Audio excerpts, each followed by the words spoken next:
Building an indie business in the center of venture capital. I am Alex Edmonds, also known as SupremeRumHam on the internet, and this is the Building an Indie Business podcast. Okay, so today we're going to be talking about airlines and how they generate revenue. They generate revenue from bags, types of seats, in-flight, cargo, credit cards, charters, subsidiaries, leases, tech ops, parts, pilots, licensing, cargo, and we're also going to be talking about how they lose money. That's crashes, bailouts. I'm going to talk about COVID-19 a bit, and then I'm going to give my opinion about the airline industry as a whole. Alright, so let's get into it. Bags. So they charge for bags to offset the costs of fuel and the shortened range. So let's say a plane can go 3,500 miles. So that's New York to LA easily. And with the weight, that shortens the range of the plane, and the airline has to make up for that shortened range by having an extra fuel source on the plane. So now it costs them more money. So what they do is they charge for the bags of the passengers.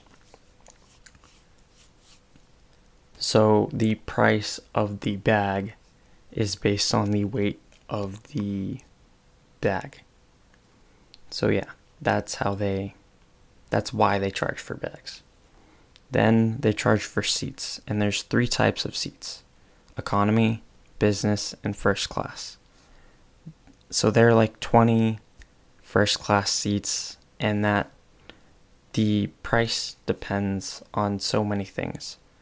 And they make most of their money for the economy seats, because while there's 20 first class seats and they're the most expensive, there's 30 rows of economy seats.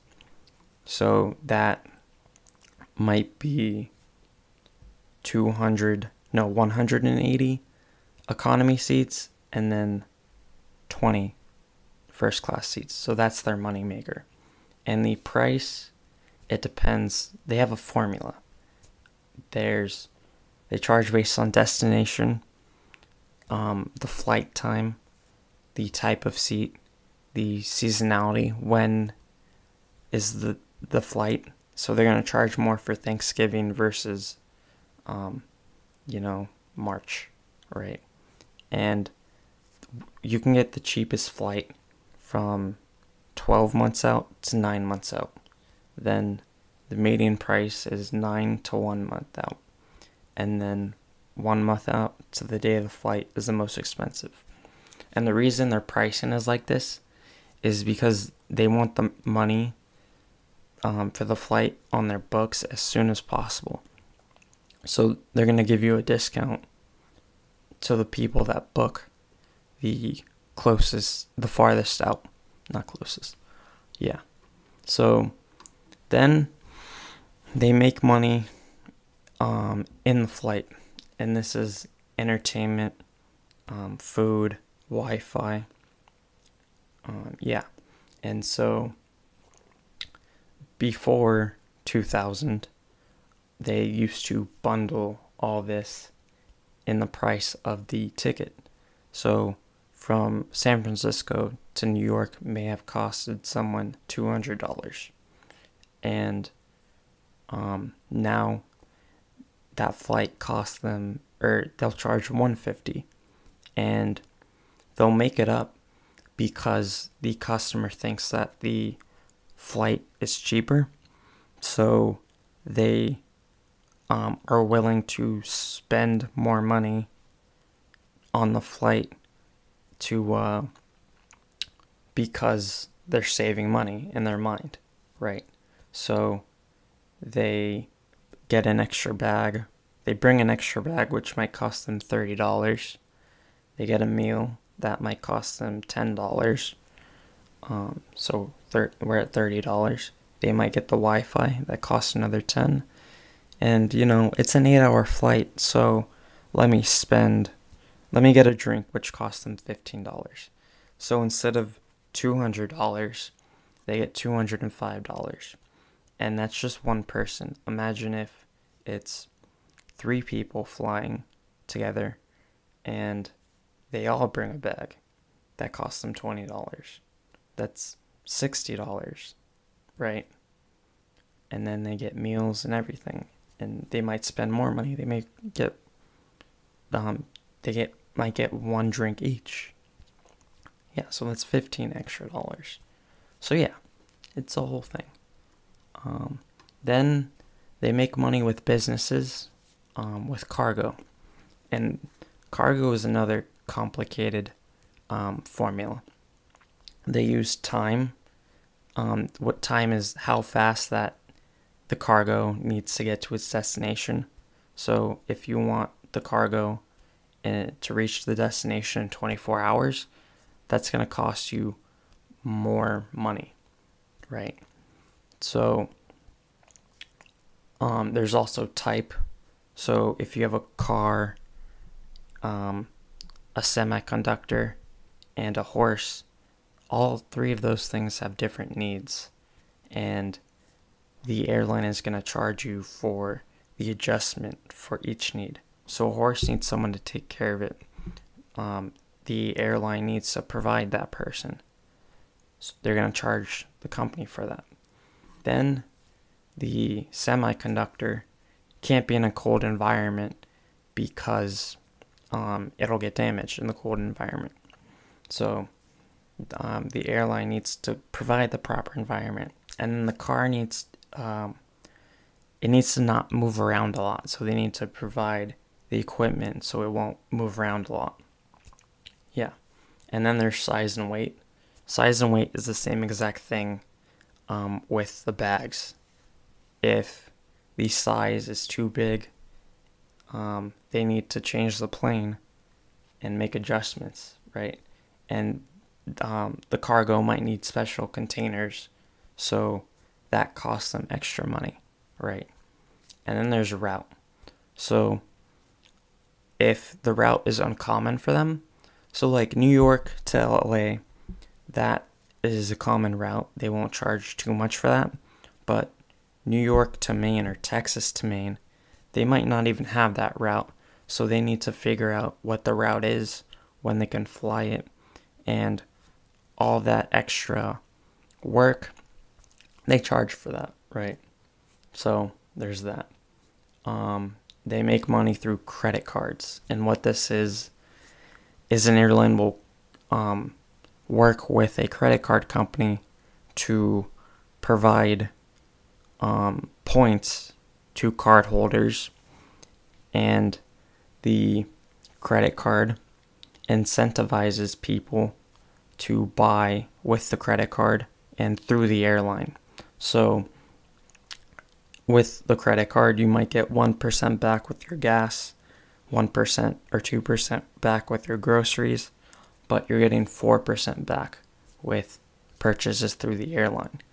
And the reason why they want that is because they make money through those purchases, and the annual fee, which they probably split with the credit card company.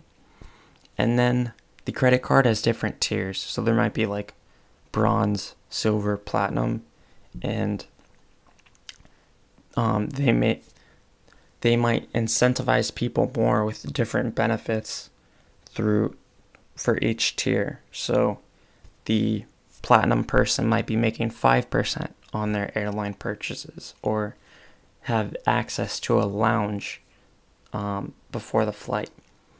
So the reason why they have tiers is so that different tiers will spend more money and they'll make money.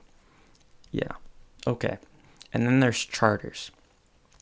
What are charters, you ask? Great question. Charters are renting out planes or blocks of a plane. So the kind of clients that do this are businesses, sports teams, and there are services that specialize in private planes, renting out charters. That was the word I was looking for. Sorry. Yeah. And then some companies will invest in the travel industry and have subsidiaries. So they might create deals when they buy like a rental company or a hotel to expand their investment in the travel industry. And then some airlines will invest in subsidiaries that lower their costs. So they might invest in an oil refinery or a metal like Boeing or anyone that creates planes to lower their costs, right? So leases. There are two types of leases. There's a wet lease and a dry lease. And the difference is operational control. So a dry lease is the one with the operational control. A wet lease is the one where they don't have the operational control. And when someone does a wet lease, that's when they can't fly. When the FAA says your airline can't fly. So they do a wet lease to another airline to generate revenue during their suspension. So the planes are in use and they provide the crew, so they're making money while they're suspended. Okay. Next, there's tech ops. What is tech ops? Tech ops is the maintenance, repair, and inspection of planes. So some airlines are too small to have their own tech ops department, so they'll outsource from the big airlines. And the reason they do this is to save money, and then that creates a source of revenue for the big airlines by doing that. Okay, now there's parts. What is parts? So a plane can last up to 30 years. The parts are constantly being changed out. So when a plane is retired, some of the parts on the plane might still be good. So they can scrape the parts, either put them on a different plane, or they sell them to another airline. And that way they generate revenue from those parts. Okay, pilot training programs. They train their pilots so that they know that the pilots know their stuff. Some people might have an interest themselves in flying, so they put together their training program in a package, and they sell that package to individuals or like a training school or like the government. So that's how they generate revenue from their pilot training program. Okay, licensing. There are companies that create video games that they might want the real airlines to have their logo in the game or their plane.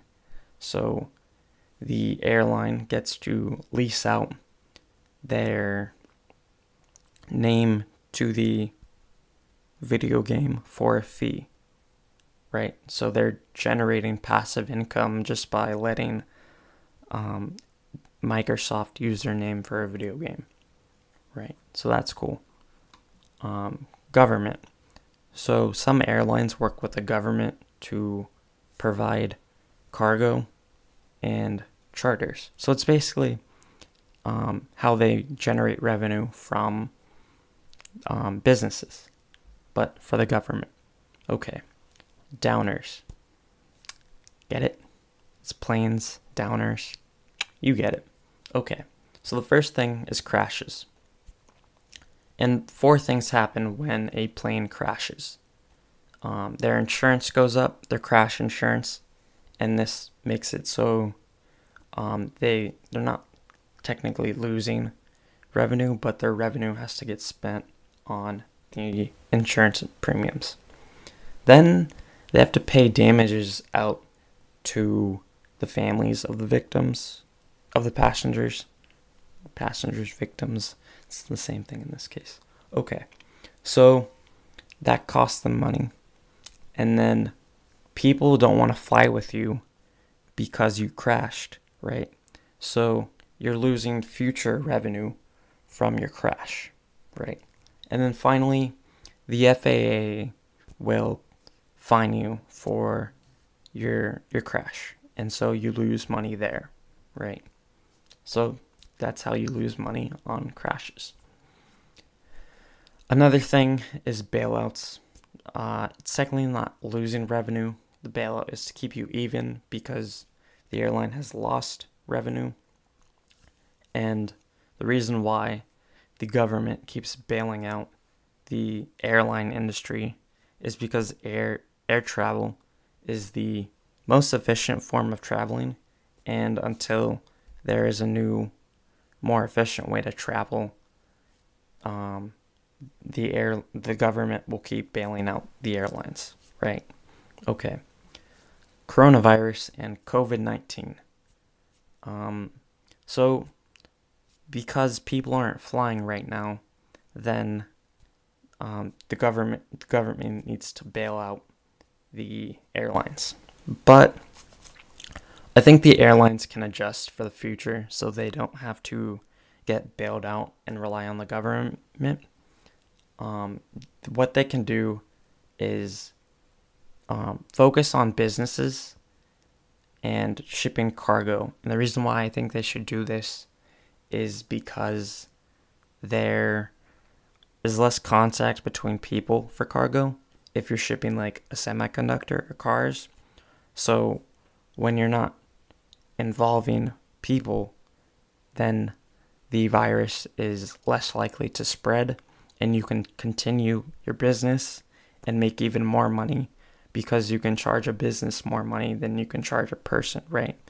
Because flying is generic in terms of people, and the uniqueness of flying cargo gets an airline more money, right? Then there's e-commerce. E-commerce businesses, they want to get their items to customers as fast as possible. So they specifically should focus on e-commerce businesses to optimize their shipping for e-commerce. And then social distancing. So an airline can charge more in the future for social distancing. They rip out that middle seat and place barriers for the customers to make sure they're safe in the future from spreading the virus or the new virus that is created from someone biting off an animal's head, right? And then I think that credit cards should be a focus for airlines in the future because they're scalable, right? They can have more deals and people don't need to fly to use the credit cards. They can use the credit cards at home, so the airlines would generate more revenue than from the flights, and it's more money and people don't have to fly. It's a whole thing. Okay, so my opinion, I think that flying on a plane is like a restaurant cooking a nice meal, but then serving the customer the cooking scraps. They take advantage of the fact that they don't need to provide a great experience because it's the most efficient way to travel. And I think in the future, the better customer experience, the airline that provides the better customer experience will gain more customers and win. So yeah, I wanted to thank Ross Kincaid of Trash Panda Capital because he helped me with pretty much all the content, all the revenue generating stuff. I came up with COVID-19 myself. I had my opinion, but everything else was him. So I wanted to thank him. You could check out Trash Panic Capital. It's going to be linked in the show notes. Thank you for listening. Have a nice day. Bye.